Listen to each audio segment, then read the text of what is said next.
देवताओं को जलंधर दैत्य से युद्ध में हार जाने के कारण दुखी देख कर शिवजी ने उसके साथ बड़ा घोर युद्ध किया, पर वह महाबली दैत्य मारे नहीं मरता था। परम सती यसुराधिप नारी तहि बल ताहि जीतहि पुरारी। उस दैत्य राज की स्त्री परम सती बड़ी ही पवित्रता पतिव्रता थी। उसी के प्रताप से त्रिपुरासुर जैसे अजय शत्रु का विनाश करने वाले शिवजी भी उस दैत्य को नहीं जीत सके। छल करिटा सुब्रत प्रभु सुर करच किन्य, जब तहि जान्यो मरम तब श्राप को कर दिन्य सियापति रामचंद्र शंकर शरण। मंगल भवनया मंगल हारी द्रौ सुदशरथ अजर बिहारी, दीन दयाल विरद संभारी हरो नाथ मन संकट हारी। प्रभु ने छल से उस स्त्री का व्रत भंग कर देवताओं का काम किया।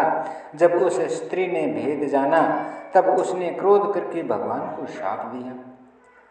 तसुश्राप हरिदिन्य प्रमाण कौतुक निधि कृपाल भगवान, तहाँ जलंधर रामन भयो रनयति राम परम पदे। लीलाओं के भंडार कृपालु हरि ने उस स्त्री के शाप को प्रमाण दिया, स्वीकार किया। वही जलंधर उस कल्प में रावण हुआ, जिसे श्री रामचंद्र जी ने युद्ध में मारकर परम पद दिया।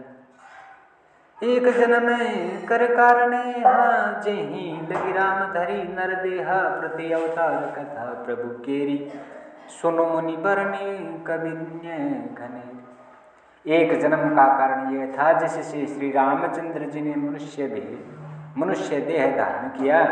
हे भरद्वाज मुनि सुनो, प्रभु के प्रत्येक अवतार की कथा का कवियों ने नाना प्रकार से वर्णन किया। नारद श्राप दिन्य एक बार कल्प एक तहि लगी अवतारा, गिरिजा जगत भई सुनिबानी, नारद विष्णु भगते पुनि ज्ञान। एक बार नारद जी ने शाप दिया, अतः एक कल्प में उसके लिए अवतार हुआ। यह बात सुनकर पार्वती जी बड़ी चकित हुई और बोली कि नारद जी तो विष्णु भक्त और ज्ञानी है। कारण कवन श्राप मुनि दिन्या, काय अपराध रामा पति किन्या, यह प्रसंग मोहि कहूँ पुरारी, मुनि मन मोह आचार जय।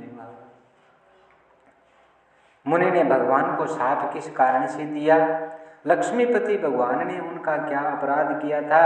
हे पुरारी शंकर जी, ये कथा मुझसे कहिए। मुनि नारद के मन में मोह होना आश्चर्य की बात है। बोले बिहसी महेश तबे ज्ञानी मूढ़न को, जहि जस रघुपति करहि जबे सो, तस तेहि छन होय सियापति रामचंद्र शंकर शरण। तब महादेव जी ने हंसकर कहा, न कोई ज्ञानी है न मूर्ख श्री रघुनाथ जी, जब जिसको जैसा करते हैं वह उसी क्षण वैसा ही हो जाता। कहूँ राम गुण गाथ भरद्वाज सादरे, सुनो बहुभंजन रघुनाथ भजु, तुलसी तजी मान मद सियापति रामचंद्र शंकर शरण। मंगल भवनया मंगल हारी द्रौ सुदशरथ अजर बिहारी, दीन दयाल विरद संभारी हरो नाथ मम संकट। याज्ञवल्क्य जी कहते हैं, हे भरद्वाज, मैं श्री रामचंद्र जी के गुणों की कथा कहता हूँ, तुम आदर से सुनो। तुलसीदास जी कहते हैं, मान और मत को छोड़कर आवागमन का नाश करने वाले रघुनाथ जी को भजो। हिमगिरि गुहा एक यति पावनी, बह समीप सुरसरी सुहावनी, आश्रम परम पुनीत सुहावा, दे की देव ऋषि मन यति। हिमालय पर्वत में एक बड़ी पवित्र गुफा थी, उसके समीप ही सुंदर गंगा जी बहती थी। वह परम पवित्र सुंदर आश्रम देखने पर नारद जी के मन को बहुत ही सुहावना लगा। मेरे किशेल सरि विपिन विभागा, भयो रमा पति पदय अनुरागा, सुमिरत हरि श्राप गति बाधी, सहज विमल मन लागी समाधि। पर्वत, नदी और वन के सुंदर विभागों को देखकर नारद जी का लक्ष्मीकांत भगवान के चरणों में प्रेम हो गया। भगवान का स्मरण करते ही उन नारद मुनि के शाप की जो साप उन्हें दक्ष प्रजापति ने दिया था और जिसके कारण वे एक स्थान पर नहीं ठहर सकते थे, गति रुक गई और मन के स्वाभाविक ही निर्मल होने से उनकी समाधि लग गई। मुनि गति देखी सुरेश डेराना कामहि, बोल किन्ने सनमान सहित सहाय जाहु, मम हेतु चलऊं हर्षिया जलचरे केतु। नारद मुनि की यह तपोमयी स्थिति देखकर देवराज इंद्र डर गया। उसने कामदेव को बुलाकर उसका आदर सत्कार किया और कहा कि मेरे हित के लिए तुम अपने सहायकों सहित नारद जी की समाधि भंग करने को जाओ।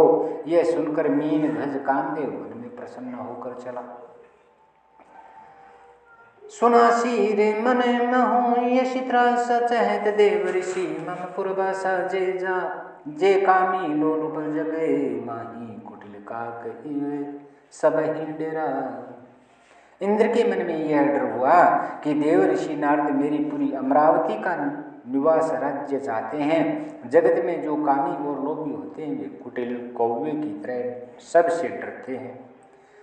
सुख हाडले भाग सटे स्वान निरखी, प्रभराज छीन ले जन जान जड़े, तिमि सुरपति नल लाज सियापति रामचंद्र शंकर शरण। मंगल भवन या मंगल हार, द्रौ सुदशरथ अजर बिहारी, दीन दयाल विरद संभारी, हरो नाथ मम संकट नारी।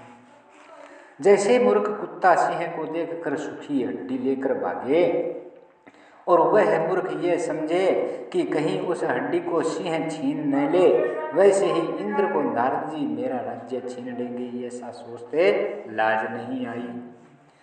तही आश्रम ही मदन जब गयऊं निज माया, बसंत निर्मयऊं कुसुमित विविध विटपे बहुरंगा, कुछ ही कोकिल कुंज ही ब्रह्मका। जब कामदेव उस आश्रम में गया तब उसने अपनी माया से वहाँ वसंत ऋतु को उत्पन्न किया। तरह तरह के वृक्षों पर रंग बिरंगे फूल खिल गए, उन पर कोयलें कूकने लगी और भौरे गुंजार करने लगे। चली सुहावनी त्रिविध बयारी, काम कृषाणु बढ़ाव निहारी, रंभादिक सुर नारी नवीना, सकल असम सरे कला प्रवीण। कामाग्नि को भड़काने वाली 3 प्रकार की शीतल मंद और सुगंध सुहावनी हवा चलने लगी। रंभा आदि नवयुवती देवांगनाएं जो सब की सब काम कला में निपुण थे, करही गान बहुतान तरंगा, बहुविधि क्रीडही पानी पतंगा, देखि सहाय मदन हरसाना, किन्नेसी पुनि प्रपंच विदीना। वे बहुत प्रकार की तानों की तरंग के साथ गाने लगी और हाथ में गेंद लेकर नाना प्रकार के खेल खेलने लगे। कामदेव अपने इन सहायकों को देखकर बहुत प्रसन्न हुए और फिर उसने नाना प्रकार के माया जाल किए।